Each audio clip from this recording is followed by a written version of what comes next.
What's going on, baseball fans? How you doing? So the offseason is coming to a close, and some of the biggest stories this offseason have been trades. So I figured I would put a list together of the best trades to ever happen in the offseason. Let's not waste any time. Let's get to it. At number 10, I have the Diamondbacks trading Max Scherzer to the Tigers. We start the list with someone who is still one of the best pitchers in the game, Max Scherzer. While we know him these days as a National, he was once a Diamondback and was traded to the Detroit Tigers, which at the time was a big deal. It was a 3-team deal that saw the Diamondbacks get Ian Kennedy and Edwin Jackson, while the Yankees received Curtis Granderson. Scherzer ended up going on to be a very good pitcher for the Tigers and peaked for them in 2013, winning the Cy Young Award with a record of 21-3, a 2.90 ERA, and 10 strikeouts per 9.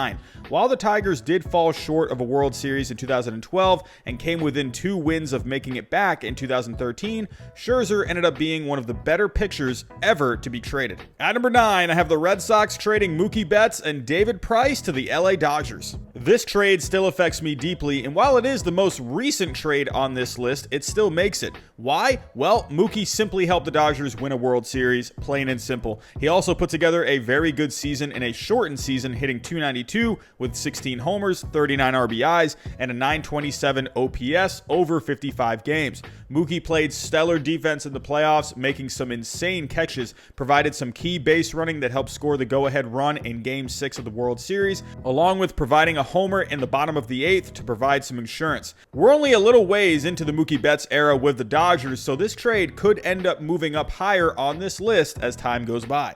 At number 8, I have the Marlins trading Miguel Cabrera and Dontrelle Willis to the Detroit Tigers. We go back to 2007 when the Marlins traded their young star first baseman Miguel Cabrera, along with one of the most successful pitchers in Marlins history, Dontrelle Willis, to the Tigers. In return, the Marlins got a package of players including first-round pick Andrew Miller.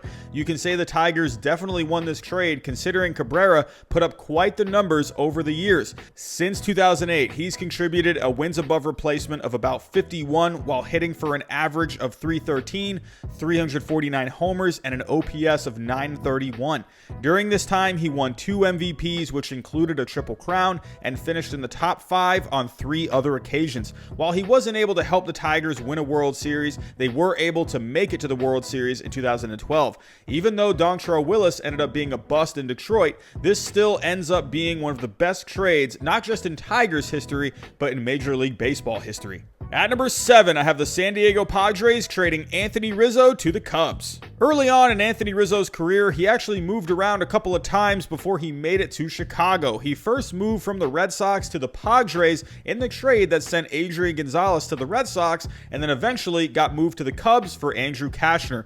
Boy, oh boy, did the Cubs win this trade. Not only did Anthony Rizzo help end the Cubs' 108-year-old World Series drought with a solid postseason in 2016, in which he hit .360 in the World Series, but he's provided solid production for them since 2012, hitting .274 with 228 homers and an .866 OPS. At number 6, I have the Marlins trading Josh Beckett and Mike Lowell to the Red Sox. After the Red Sox won the 2004 World Series, they proceeded to watch their ace Pedro Martinez head to the Mets, Curt Schilling not be able to fully make it back from his ankle injury in the playoffs the year prior, and then get knocked out of the playoffs in 2005 with pitchers David Wells and Matt Clement. They went into the next offseason looking to add a frontline starter, more preferably on the younger side. With the Marlins in fire sale mode after the 2005 season, teams were after their star players, including young flamethrower Josh Beckett, the man who beat the Yankees in Game 6 of the 2003 World Series. It seemed like the Rangers were the front runners for Beckett since they were offering their young star power-hitting third baseman Hank Blaylock.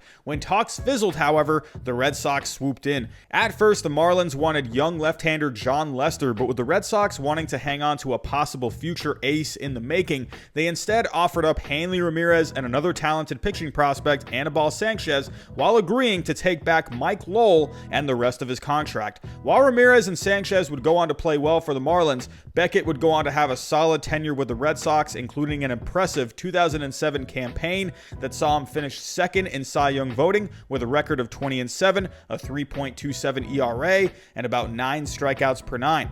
However, Beckett wasn't the only one to have a good season season for the Red Sox that year. Mike Lowell, who was considered a throw-in to the trade because of a poor 2005 season, ended up finishing 5th in MVP voting that year, hitting .324 with 21 homers, 120 RBIs, and an .879 OPS. They would both help lead the Red Sox to a World Series championship that year, thanks to some stellar pitching from Beckett in the playoffs and Mike Lowell's World Series MVP performance. Sure, Beckett got involved in the chicken and beer scandal in 2011, but hey, let's just stick to the positives here, shall we?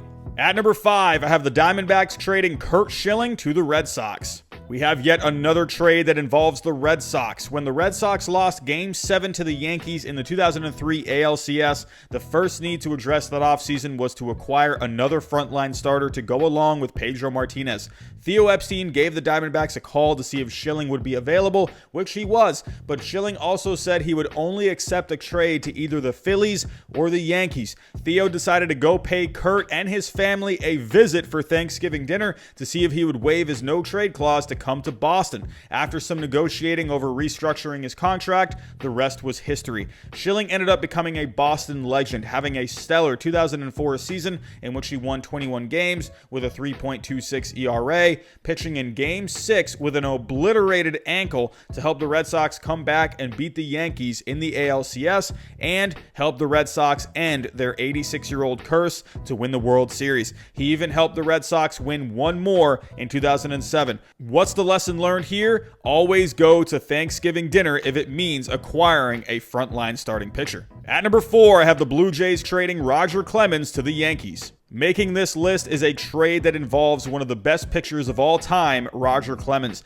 As good as Clemens was in his career, there was a time in his career where people thought he was starting to digress. After struggling towards the end of his tenure with the Red Sox, he went on to dominate with the Toronto Blue Jays over the next 2 seasons, winning 41 games with a 2.33 ERA and 10 strikeouts per 9. He also won the Cy Young and Triple Crown in both seasons. However, after those 2 seasons with the Blue Jays, Clemens asked to be traded so he can try and win a championship, and he was sent to the New York Yankees for David Wells, Homer Bush, and Grammy Lloyd. Over the next 5 seasons with the Yankees, he went on to win 77 games with an ERA of 3.99, 8.5 strikeouts per 9, and he helped the Yankees win the World Series in 2000 and came within 1 win of winning it all again in 2001. At number 3, I have the Angels trading Jim Edmonds to the Cardinals. I think this one tends to be forgotten, but Jim Edmonds was a really good player, and this ended up being a great trade for the Cardinals. He had 7 decent years with the Angels in which he hit .290 with an OPS of .856 and averaged about 17 homers a season while playing great defense in the outfield. After the 1999 season, in which he spent most of the season dealing with a shoulder issue, the Angels decided to trade Edmonds to the Cardinals for Kent Bottenfield and Adam Kennedy. On paper, it seemed like a good trade at the time, as Bottenfield had just won 18 games in 1999 and a solid infield prospect with him in Adam Kennedy. However, while Kennedy did end up being pretty good for the Angels, Bottenfield ended up having a terrible season in which he posted a 5.71 ERA. Edmonds, on the other hand, ended up becoming an incredible player for the Cardinals, finishing 4th in MVP voting in his first season in St. Louis, in which he hit .290 with 42 homers, 108 RBIs, and a .994 OPS. Over his 8 seasons with the Cardinals, he hit .285 with a .947 OPS while averaging 30 homers a season. He also helped the Cardinals get to the World Series in 2004, in which he finished 5th in MVP voting that year, and then helped them win it all in 2006. At number 2, I have the Rangers trading Alex Rodriguez to the Yankees. This will go down as one of the most infamous trades in baseball history. It was a complete drama from start to finish, as it looked like A-Rod was going to be traded to the Red Sox. However, after the Players Association shot down the idea of restructuring A-Rod's contract to fit in Boston's payroll, the deal fell apart. The Yankees swooped in, and from there, it was history. After sending back Alfonso Soriano, who ended up playing very well for the Rangers in 2004 and helped them win 89 games, the Yankees went on to win 101 games that year and make it to Game 7 of the ALCS, and well, we all know how that turned out. However, A-Rod ended up being an incredible player for the Yankees, compiling a wins above replacement of 52.2 and helping them win the World Series in 2009. And at number 1, I have the Reds trading Frank Robinson to the Orioles. Atop this list is a trade that happened years ago back in 1965, and it involved one of the best players of all time, Hall of Famer Frank Robinson. Frank Robinson had an amazing 10 seasons with the Reds in which he hit .303 with 324 home runs along with a .943 OPS. However, the Reds decided to trade him for Milt Pappas, Jack Baldwin, and Dick Sampson, which is considered one of the most lopsided trades of all time. At the time, the Reds had a very good offense, but they were looking to improve an awful pitching staff. Milt Pappas was the main piece going back to the Reds in this trade, as he had a 2.60 ERA with the Orioles in 1965.